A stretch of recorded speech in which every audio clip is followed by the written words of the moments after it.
মাথা ব্যথার চা। আমার জামাইয়ে বলে মাথা ব্যথা করতেছে, চা খাবো। আমি বলতেছি দাঁড়াও, তোমাকে একটা মাথা ব্যথার চা খাওয়াবো।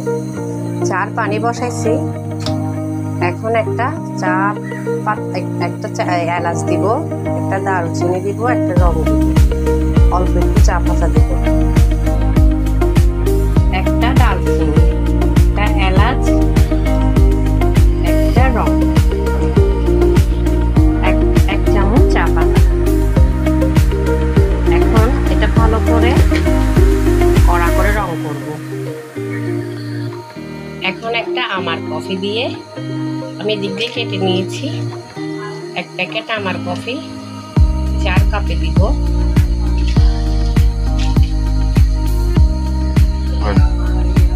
এক চামচ চিনি, এক চামচ ভালো করে নেড়ে রাখি। চার রং হয়ে গেছে, কড়াভাবে হয়েছে, একটু কড়া করতে হবে, তাইলে মাথা ব্যথাটা সারবে না নাহলে।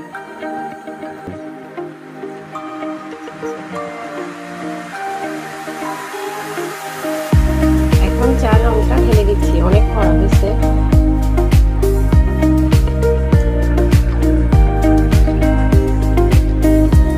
এটা একবার ট্রাই করবেন, জামাই এই চা খাইয়ে মাথা ব্যথা চলে